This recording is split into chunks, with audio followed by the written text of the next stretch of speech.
insatiable, I can't get enough. I need to find a boy. I'm insatiable, I can't get enough. Need to find a boy, man enough to keep up. I'm insatiable, I can't get enough. No matter how I try, I just can't find my true love. Welcome to Tap Out Talk. I'm your host, Bryan, the Hype Ballard, back at it again. And we have an amazing guest today, the lovely Layla, former Divas champion, former world champion, but I don't need to go on the list of accolades. Layla, thank you for coming on today.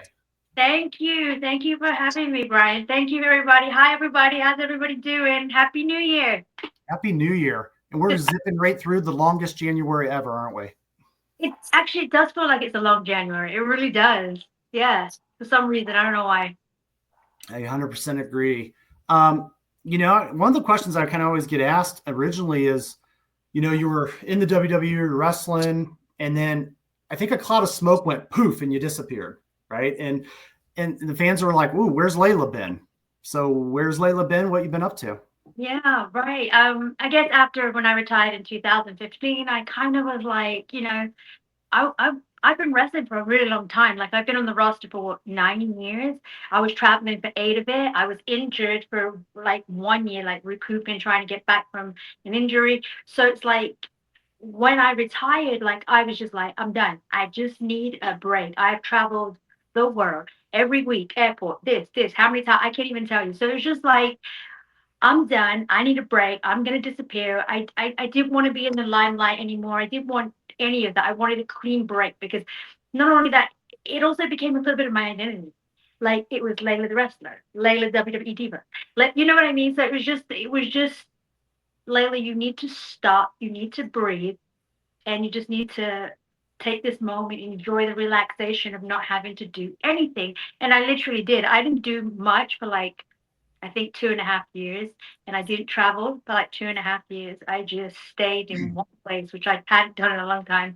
And then I just stayed busy, but very private. Just led a very, very private life, which I really did enjoy. So it feels nice to be back and to appreciate the fans and just appreciate how much they've shown me so much love. And even when I was gone, they showed me like so much love that now that I'm back, just to interact again with everybody and open to new projects and stuff and ready to be in the limelight a little bit, but not too much. So that's it. That's how exciting it was. That was it. It's exciting, right? Because, you know, I can appreciate a good downshift in life, right? Where you're trying to like, oh, I just want to relax, and I can relate. I've done this myself. When you travel, right? And that's always the part I hear about so much is the road travel is so hectic. And I hear all the time, like, I don't know if you've ran into this, but when I've traveled a lot, you start seeing the same people in the same airports, that you start to know the employees, you start to know the rent-a-car people. Have you ran into that? Well, not when I was in like one state that I lived in, yeah, you would see the same people, of course, but it was like traveling. Like I'd be in some airports, maybe 4 different airports in a week. Yeah. That's a basic one, and then when we were traveling like international and stuff like that, you know, then it was another whole story. But yeah, I did get to know the people because I moved around a lot too. Like I lived in many different states, but I did get to know some of the flight attendants or some of the, you know, the assistants at the desks and stuff like that. But I was so exhausted by then. Just like, hi, how are you? And that was it. And every airport, like you think, looks the same. No, it doesn't. You start appreciating the smaller airports. It's just so much easier. Yeah, I 100% agree. And I actually would book like the smaller, trying to, oh, how can I avoid some of these beasts? I remember one girl who worked at the rent-a-car place, and because I was always in a hurry at that airport, I think I became a key tosser where, you know, almost to where like I would go by and I'm like, do I need to check in? She'd be like, you're good. And I'd be like, here you go, thanks. and almost where I didn't need to show my ID at that. I did. Yeah. And it's just like, they're like, we know you're going to be back here in a week. So yeah. So kind of, you mentioned about, you know, earlier on in your career, and, you know, I want to ask about like your where did the fandom for wrestling start? Was there, like, as a kid, did you watch any of it, or did family members, or is it something you kind of grew into as your career evolved?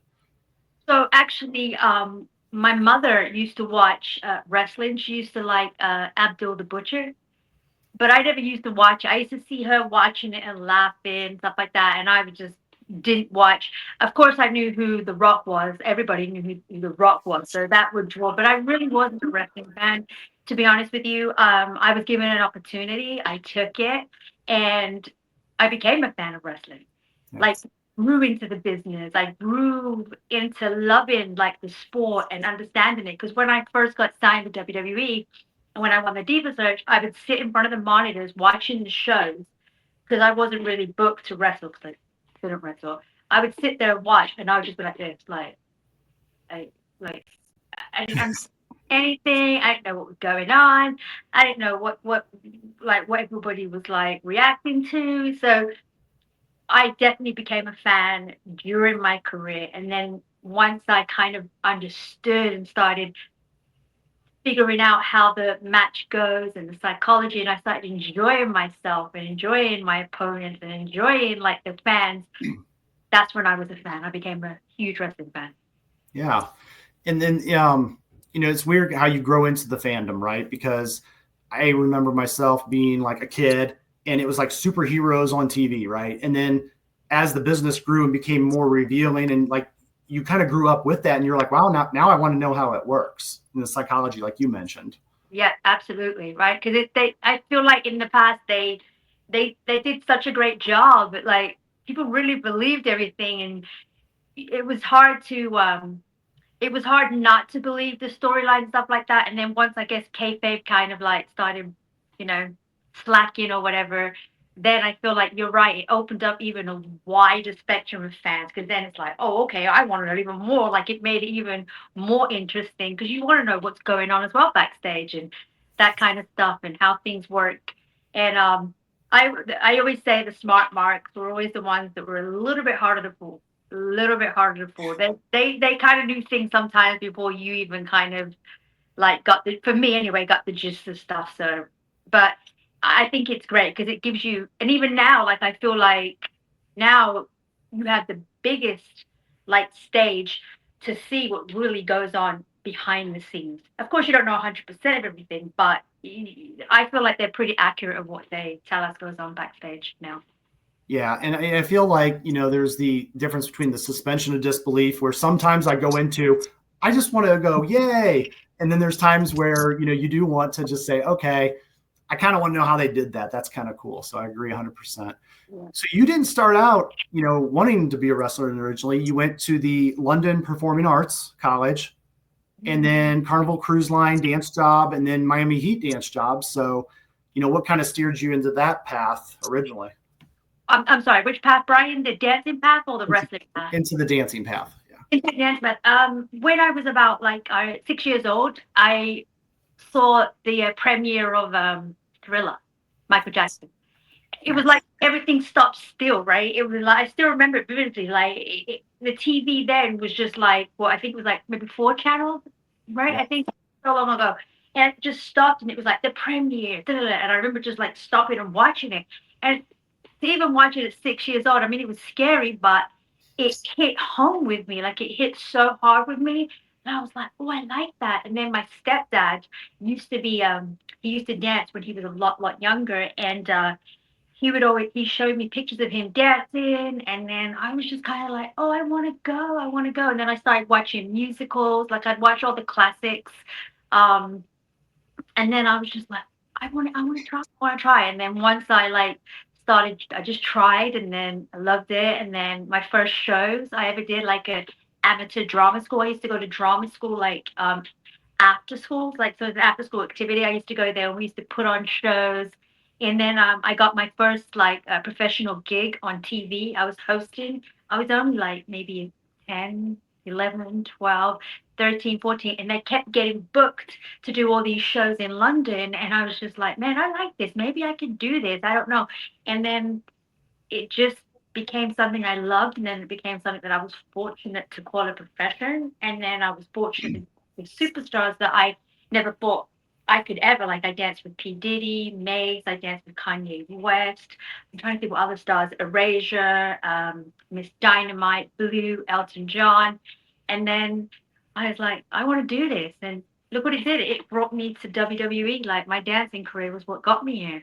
Yeah, I mean, and it's always fun when you can follow in your father's footsteps a little. I remember the Thriller video. I was around that same age, and I remember seeing it and saying, "Why did he turn into a giant mouse?" Because of the whiskers. And I was like, and I realized, oh, that's later. That wasn't a mouse. That was a werewolf. Fair enough. So, but yeah. So I mean, it's weird and intriguing how everything falls and plants a seed when you're younger, and it just grows into an amazing journey.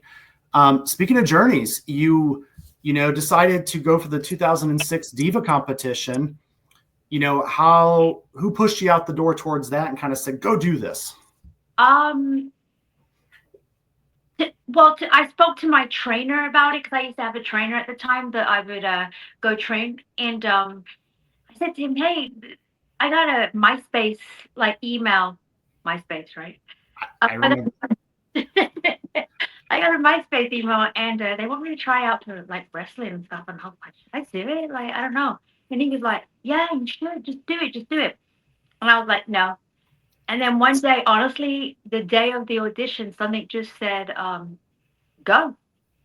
Someone just said go. And I did. I went, and ended up being one of the best choices I ever made, to be honest with you. I believe you get, in life, and this is the theory, I believe you get 3 or 4 of those choices in life, and it's a split way, right? Like, you either go this way or you go this way. And so, it's always important to recognize those moments where you did make that choice, and your life wouldn't be different if you didn't make that choice at the right time. So absolutely. When you went to the Diva Search, you obviously won. And while you were doing that, then you had to transition into the wrestling. What were the expectations you had for yourself as you transitioned into the wrestling role after winning the Diva Search? I actually, at the beginning, I didn't have any expectations, because I really didn't even know what I signed up for. And that's 100% honest. I had no clue what I signed up for.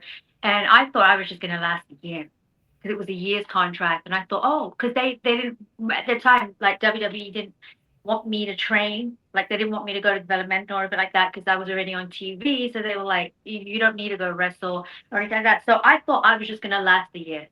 And that was it. That was my expectations. I was going to last a year. And I don't know, it just happened. I just woke up one day and said, I'm just going to learn. I'm just going to train. I'm going to learn. And I was fortunate, because I knew how to dance and I knew how to choreograph. So when they put me out there for my first couple of matches, which I did awful, they moved me to ECW with Extreme Expose. So I was able to do that. Thank goodness, because then I was able to train on the road and do the dancing thing. So then after that, my expectations, once I started training, started thinking, okay, maybe I have a chance of doing this. I wanted to win the title. I wanted to win the women's title. I wanted to show that I could wrestle in the ring. That was my expectation. That was it. Yeah. That training is important that first year, right? I always say that an employee, when they take a job, they're questioning themselves in that first 4 to 6 months, and they're saying, man, did I make the right choice? Right. Yes. Who was that person that kind of pushed you and said, you're doing the right things, you're doing the right choice, and kind of helped you along? Fit Finley. I hear that a lot about Fit Finley. He is, I'm telling you right now, he was the savior of the WWE Divas. He was the mastermind. He would get there early with us in live events, and he would literally just train us. He would get in the ring with us. He would get sweaty, he would get messy, and he would encourage you. That's what I like. He would tell you the truth. That was terrible. Or he would tell you, you know what? That's good for you. That's it. He was everyone's number one fan, without a doubt. I'll always say I never would have had a career without Fit Finley, 100%. I stand strong by that. And Lay Cool, people would say it was Michelle and Layla, but it was also Fit Finley, 100%. Yeah, and I hear that a lot, right? Just because I get the impression, man, he has helped the whole division, and he was just the guy for all of you guys. So, And, when you said that, I just was like, yep, that makes sense. And I believe you need those people that are honest with you. And it sounds like he was. Very honest. I will tell you that he was, and he wasn't easy on us. Like everyone's probably like, oh, well, maybe because you guys all gravitated towards him or you guys all liked him because he was the one that wouldn't tell you the truth or he was the one that was so nice to you. No, it wasn't like that. He was the tough love. He was definitely the tough love that you needed, but he was also there to provide you the opportunity to try something, fail, or try something and succeed. But he was always there leading you. He's like our dad. He really was like our dad to everyone backstage. And I think now he's training down in Florida, right? So the ladies right there, if he's training them, they're in for a treat because he is the best. He's going to produce some really big stars. I'm telling you, I really know that he's going to produce big Nice. stars from them. Yeah. You had your first match. You just mentioned you didn't feel like you did well. I believe it was you and Jillian Hall in a tag match, and I want to say it was Mickey James and Kelly on Raw. No, it was no. Those probably were, but I'm talking about like the first ones. It was like 2006 or 2007. It was the Halloween Royal Rumble. Okay. Not Royal Rumble. Sorry, what am I saying? Royal Rumble. I say Royal Rumble. You know what I mean? Battle Royal. Battle Royal. Thank you so much. Yeah, sorry. And I had that, and I think did I win or Crystal won? And then my first actual singles match is what I referred to was when I didn't get to wrestle again for a long time was with Crystal Marshall, and we went out there, and I didn't even know how to take a ball. I'm gonna be honest. I didn't know anything. Like I'd only been there like a couple of months, right? And the ref sensed it. He was like, she's done, and he said, "Go home." I didn't know what that meant. So I just laid there. And kept my shoulders down. And he goes, and he goes, no, shoulders are still up, shoulders are still up. And she ended up having to just take me out with a hair bump. And I felt so bad because it was Crystal's first time that she was going to get to use her finisher, right? Yeah. And I messed that up for her. So that was my first match. That was terrible. It was so bad. But when I look back at it and watch it, it wasn't as bad as I think it was. You know what I mean now? But everyone's trained so hard, and then I go out there and it's like, oh gosh. One thing I found is we always tend to be our own worst enemies, right? Like we always judge ourselves and we always say, oh, what's when you got back from that match, did Fit give you any advice on that, or who kind of gave you some feedback on it? Actually, nobody. Nobody, because it was like, no, she's done. She's not wrestling. There was no need to give me any feedback. I didn't know anything. Do you know what I mean? Like I didn't know anything. It was the feedback was silence, and that was enough. That was like I was devastated. I remember I think I cried. I think I cried because I felt really bad, and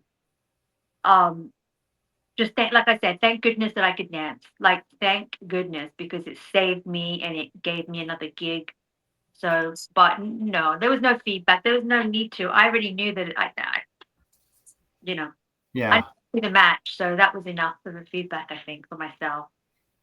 Well, you had a lot of singles competition after that. You did advance in your career. You learned something each day. And then, two is better than one sometimes, right? So then you got into your tag match with Lay Cool. And I hear all the time from people, that, wow, they were the innovative. They should have been the tag team champions, even though they didn't have a tag title. And they just did stuff way before their time. And do you feel that those are fair statements from the fans, or do you feel like? No, I feel like those are definitely fair statements from the fans, because I feel like that at that time, Michelle and I kind of broke through a little bit where it was like we were entertaining as well as the wrestling. And not only that, we actually got the fans even more involved. Like I felt like our storyline, especially the storyline when we first started with Mickey James, that storyline, we actually got so much heat. You know what I mean? From the crowds, like the women, it wasn't just us out there taking off our clothes. Here we are in the bikini contest. Like it was actually getting reactions, going to live events, and the fans like wanting to see us. And I do feel. I feel like at that time, if we would have had tag titles, we definitely would have been the tag team champions. And then I feel like we did stuff that the Divas hadn't done yet. There was so many like different things that we broke through, like the first ever tables match. We were the first ever female pros on NXT. We we went against Edge and Kelly for the World Heavyweight title. So there was stuff that we did that we had to prove every day. Like we had to prove and fight for it. We had to go out there and say, look, we can do this. We can do this. We can show you. And WWE did. They backed us and they trusted us. They did. They gave us the opportunity to shine and to prove that we could do it. And I felt like we lasted, what, 2.5 years? And I feel like we still could have kept going if Michelle didn't want to retire. Yeah, I definitely feel like, it could have went even longer. You guys got a special award during that time too, the Slammy Award, if you remember that one. I believe it was the Knucklehead of the Year Award, I believe it was. Do you remember that moment? Yes, of course I do. Of course, we have to get that. No, it was funny. I actually feel like JTG made a mistake actually when he announced us, but it worked out perfect. I don't remember exactly what it was, but there was something that wasn't said right, but it worked out perfect. And I think they were referring to me when they say Knucklehead of the moment more than they were Michelle, because she won the Diva of the Year. She won the Diva of the Year Slammy. So I guess I was the Knucklehead, which I'm okay with. Yeah, it's those little fun moments that let you laugh a little. But then they rewarded you later on with your women's championship, right? And that has to be the moment, or maybe not, when you said, wow, I've made it, right? Not made it, because I knew I had made it, but it was definitely, wow, they trust me with this, like they trust me with this title. Wow. So okay, it's I was more in shock. To that day I still couldn't believe that I was winning that title, because Fit told me, and he's such a jokester that I thought he was joking with me the whole time.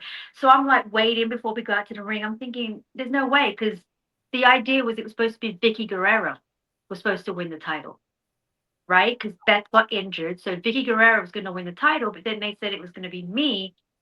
And I was just like, he's messing with me. So I'm waiting before we go out to the ring. I'm waiting when we get in the ring. I'm waiting for the ref to say, hey, Vicky, just, or it's, it's not happening. So I still didn't believe it. But what I will say I was like, okay, now it's my time to prove myself. So I knew that that's what that was. That moment was, we're trusting you. Are you going to run with it? And I felt like I had a great run. I felt like I got to validate, like, I can do this. I can do this. Thank you for trusting me. I can do this. And you look like you had fun with it too. It was like, kind of like, wow, this is real. I'm holding it. Where am I going to store this thing? Yeah. But ultimately, that's the same lineage as the Fabulous Moolah title, right? So, and you were the last one to be recognized as that final champion in that lineage, which is a huge accomplishment, right? 100%. Yes, 100%. Absolutely. To this day, it still shocks me when people say that to me. I'm like, wow, to even be a part of that lineage is like, I'm just grateful. That's all I can say. I'm very, very grateful. And I think I'm the first British woman and the first Arab woman to have won that title. Yeah. And on top of that, they transitioned the product into the Divas Championship. And they were like, hey, we're going to steer it this way. We're going to do this direction. Do you feel that was how did you make that adjustment guiding over to it? And, did you have to do anything differently in your mind as far as your approach to the title versus the women's title? No, I didn't feel like that was necessary, because I felt like that title, it was amazing within itself, but that was the end of it. That was the end of that era with that title. So now it's been passed on to the Divas title and the Divas era. So no, I didn't, but I feel like the transition just happened smoothly, because we're women and we're divas. Like, I'm just going to simplify. It was, Yeah. And it was time for something new too. It was just time. Like, now that they've got new titles too, it just is. And the Divas title was needed because we were in the Diva era, Yep. And then the other thing I looked at is, I know they were able to branch out in that era with more reality TV shows with Total Divas. And so I always seen that and I said, wow, they're getting another market. They're getting a different demographic to come watch wrestling. So, and I know you got to be a little bit on those shows, kind of in the background there, a couple of seasons. So, on the note of comparing yourself as a talent and a wrestler, there was some time you got to manage, right, with a William Regal. And was your approach any different when you said, wow, now I have to kind of be the guide on the side with as a manager or valet?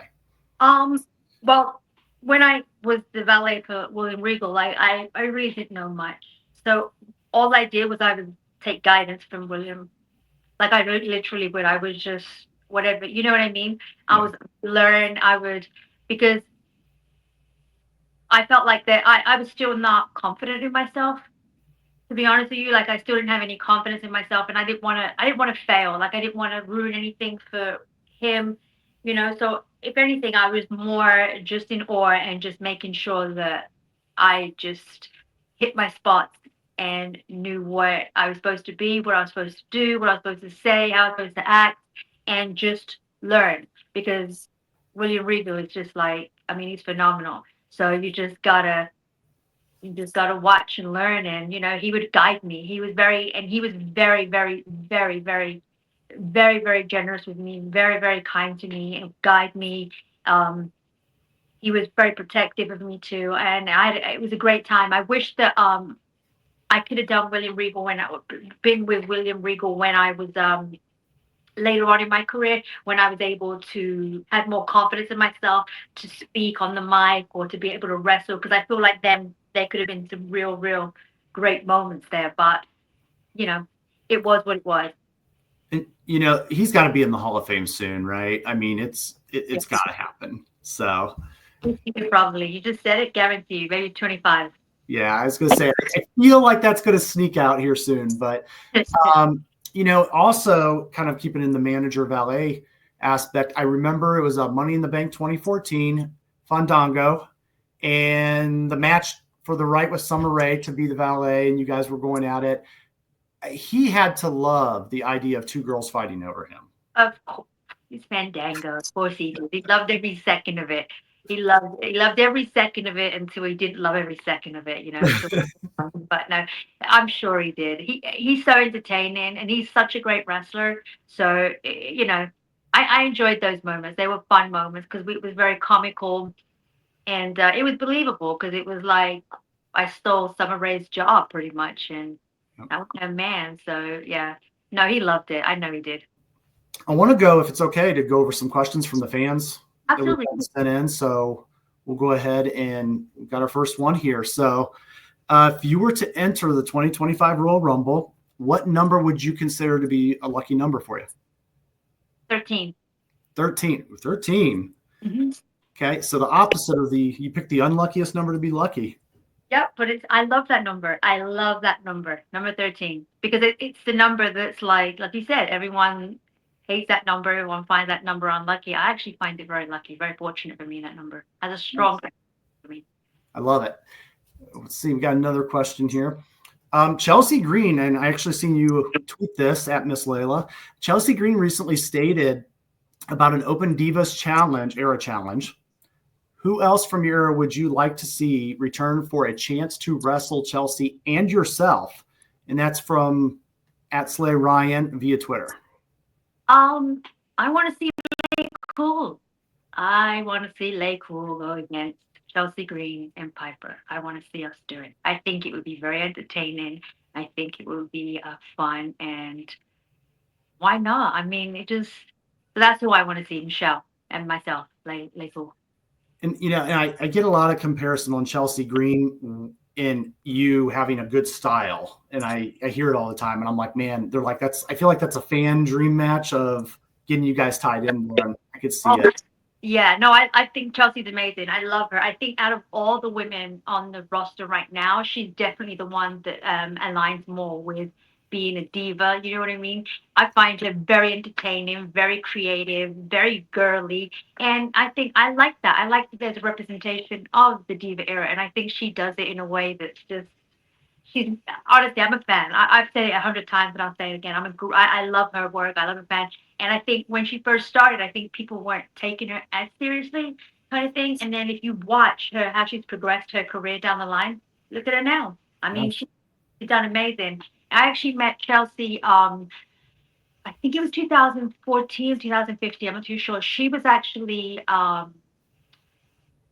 Bryan. She was Bryan Danielson. She had a promo with Stephanie, and Bree slapped her because she was Bryan Danielson's therapist, and she said that she had an affair with him, I think. And I remember meeting her then and talking to her, and she was young.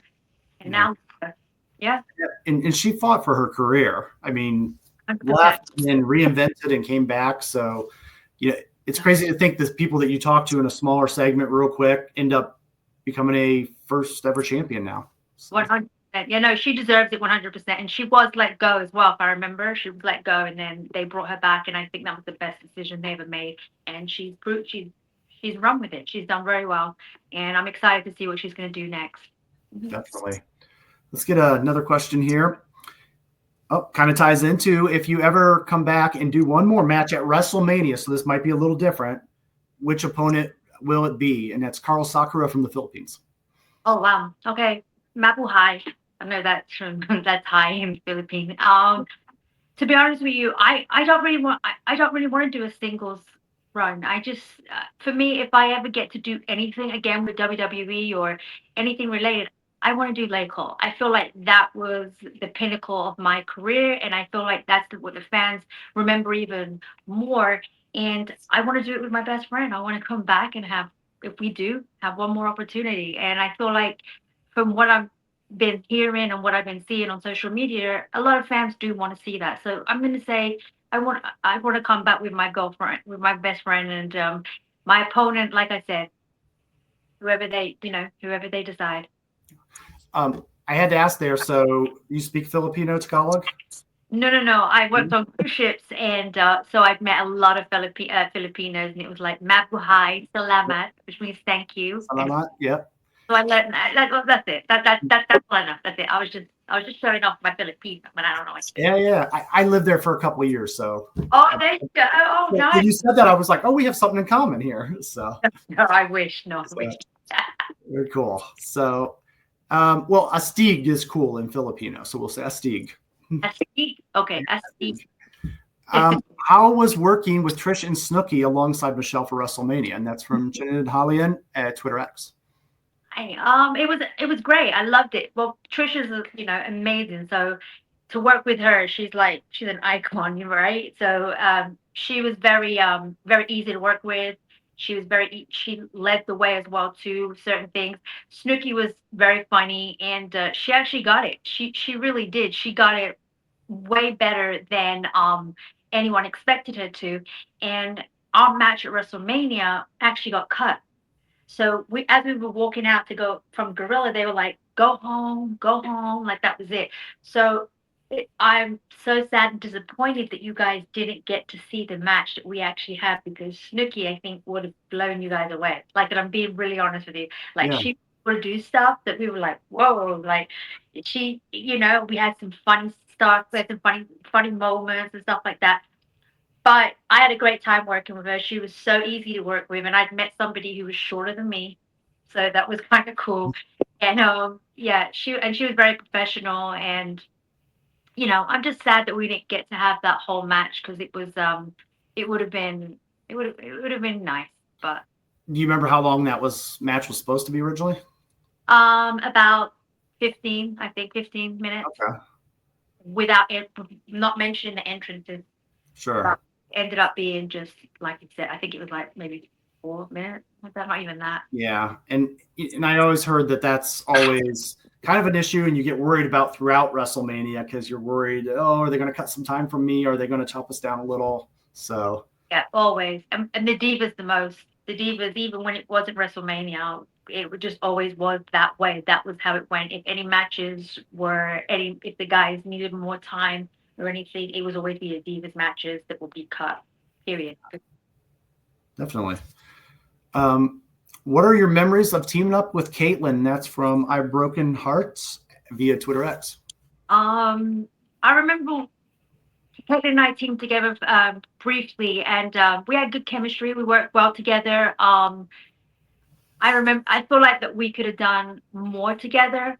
It was very brief, so my memory is not as strong about it, but I remember it being positive. It was a positive experience, but that's about it. All right. Thank you. Let's see. A little longer one here. What do you have to say about the new generation of divas? So we'll start with that. It's a couple questions here. Okay. Do they even call themselves divas? They don't. So I will translate this into the modern talent. Yeah. No. I'm just asking. Like, I'm curious. Like, I didn't know if they said divas or not. No, I really didn't know. Like, I really don't know. I mean, they're like phenomenal. Like, they get to do things that the divas would only have dreamed of being able to do in the past. But no, I feel like every woman on that roster, every superstar female on the roster right now is extremely talented, gifted, knows how to wrestle, has their own identity, has a character, which is what I feel like is amazing. And with NXT, you're going to have superstars because they want you to succeed. You know what I mean? You're not coming up to the main roster and you're gonna fail. You're coming up to the main roster. You should succeed. And I feel like every woman there, like for instance, like Charlotte Flair, look at her. I mean, wow, amazing. Becky Lynch, like their careers are just it's the same. They're like male superstars. And I don't say that when I say that I'm talking about from when I was a diva, not when now. But it's like then it was like divas didn't reach that caliber of fame. Like you got high enough, but there was a cap. There was no higher. But now it's like they can be superstars. Look at Rhea Ripley. Like I mean, is she a female or a wrestler, or is she like just like a star? Yeah. China was. Remember, like I feel like that was the last person who ever was able to attain that. So to me, I feel like the female superstars right now, if they want it, they can get it. They can go to the roof. You know what I mean? They can just explode and be huge superstars. So I think it's amazing. Well, it's interesting you mentioned with NXT because it's where you go to train for work now, and people get good so quick there. And I look at like Charlotte and even like Becky. I remember seeing a one match where she was doing some dancing Irish jig, and then but then the next week I was like, wow, she got really good in a week. How did that happen? And I think the training's accelerated, right? Well, not that.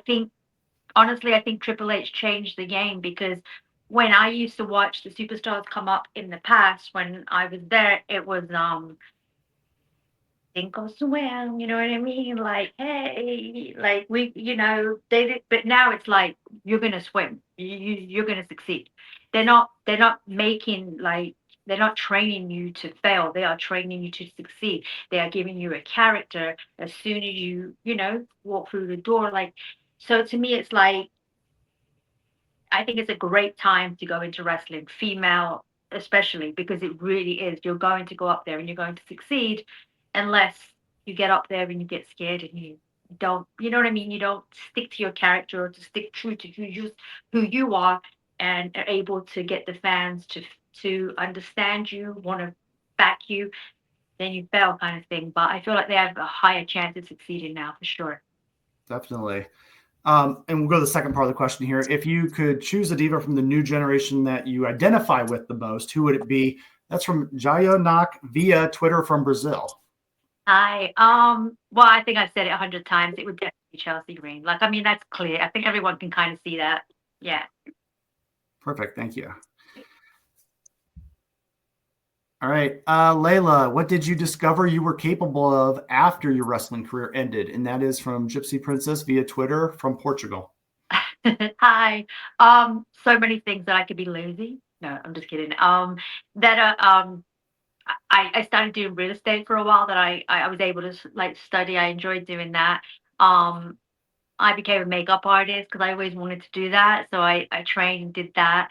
I think what I realized I could do after wrestling was I didn't have to be in the limelight. I could be just me and just be content and be happy and content with aging as well and not using like my looks like I did in the past to to have a career or to be liked or anything like that. So that's what I'd say.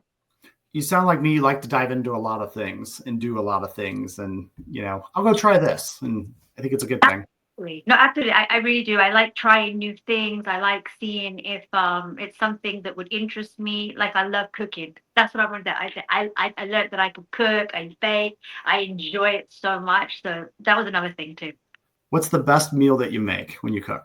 Oh my God, look at me. I sound like, let me stop. I love making the holiday food. I love cooking holiday food and stuff like that. I make really great Moroccan dishes like harira. I make a really good Sunday roast if you're English. I don't know if you know. I make a really good Sunday roast. I'm trying to think. Make a great lasagna. Really do. Oh, that's my favorite food. I, So, I love cooking so much that like maybe I should start doing that on my social media platform. Maybe I should start showing you guys like what I do, how I cook, and stuff I do. Because yeah, I should share that. I might share that.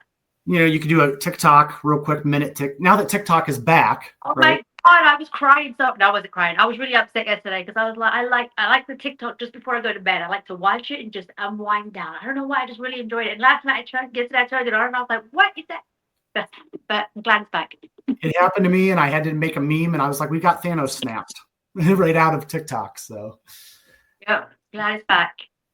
we'll see if there's any more questions. If not, here we go. Were there any plans for Lay Cool and Rosa Peruka via Twitter? Do you mean match wise or do you mean for her to join us? Let's go with join. I think that's the one I hear sometimes when people ask. Oh, I'm sorry, I didn't mean to cut you. There was a pre-tape that we did. There was a segment that we did where she was asking to join us, but there was no serious talk about that, not to my recollection. Like, of course, we've had Rosa. I love working with Rosa, so of course we would have had her. But I don't remember ever there being a serious like, oh, you guys are gonna. Rose is gonna join Lane Cool. Actually, that would have been kind of funny. Actually, Rosa with Caval and Lane Cool. I could see that. That would have been funny. Could be a fun one. Yeah, it was funny. Let's see if we have another. How was working with Shelly Martinez like via Saving Peach Twitter? Sorry, do you want to say that again? I'm so sorry. How was working with Shelly Martinez? I like working with her. I didn't actually. I'm trying to think. I didn't actually work with her in the ring or anything like that. That's why I'm trying to think back. But I love working with her as a person. I get along with her very well, and but I don't recollect that her and I ever worked together in the ring. But I used to love her gimmick. I used to love when she used to hang over the rope and stuff like that. And yeah, I'm still in contact with her now. So yeah, she was great. All right. That's our last question there. So I want to go into kind of some final thoughts with you. And, the first thing, you're launching a podcast. Is that correct? Yes, I am. So I would love to hear about it. And I hear it's coming up pretty soon. So I definitely want to support that for you. And okay, sure. Yeah, I am. I'm doing a podcast. It's called Late Talk. And it's going to be just about the diva era. It really is just going to honor the divas and stuff like that. Later on, it might open up to more stuff, but for when I'm starting, that's what I'm going to have. So, because I feel like the divas have been like that era and stuff. I feel like we've been talked about so negatively, and like people have been squashing everything that we ever accomplished, or totally just looking at us as eye candy and stuff like that. But then I'm gonna remember there's the fans, because we had fans too. We had people who did appreciate us and people who still appreciate us now. So what I'd like to do is I'm going to bring on different divas. We're going to talk about certain moments. We're going to find things that about backstage that nobody would have known, nobody would even, but they'd want to hear about. We're going to talk about their botches, because there was a lot of botches, of course. We're going to go into depth with their career, how they started, how they got there, and it'll be in depth, it'll be funny, it'll be serious, and it'll be entertaining, and hopefully we'll get you to see the divas a different side of their personality and a different side of me too. And so look out for that. That will be out. I've been saying February. That's what I'm estimating for, the end of February, but it could be just the beginning of March. So, but it will be out. I will be posting on social media, and I would love for you guys to come, listen, and watch, because it would be a visual. I think visual would be more, more entertaining. And once that's out, I'll see it or send it over, and I'll retweet it and get everybody else I know to try to, and we'll definitely get it out there for you.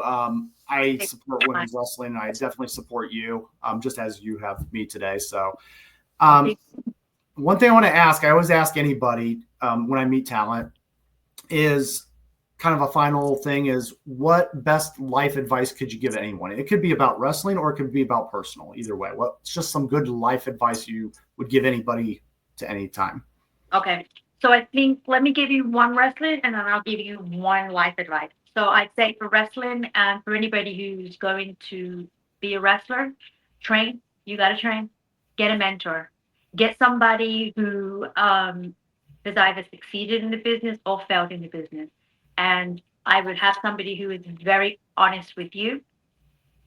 And I would have somebody who also is able to guide you and direct you, not only on stage, but also backstage. Make sure you learn the rules backstage, learn everything, learn the politics, because that's usually where people lose their careers. And stay true to your character and yourself. You have to fight always for your character and yourself, because at the end of the day, it's your life. And if you believe somebody else's perception of you and the perception of your character, and you go out there, then there's your fault, you failed. Stick to who you are, because most of the stars that stuck to who they believe they are went against the grain and ended up being huge stars. My life one, I would say, see the red flags right away, end it there, or you're going to pay for it later on, no matter what happens. Layla, that's the best part of this of an interview, and I'm like, wow, we can't top that with anything else, right? I mean, I'm like, wow, and I know everybody's going to gravitate towards that answer. Guys, again, follow her at Miss Layla L on Twitter X. I call it Twitter X. I can't get used to X yet, but and then you have Insta, I believe, as well, correct? Yes, I'll say it. Sorry.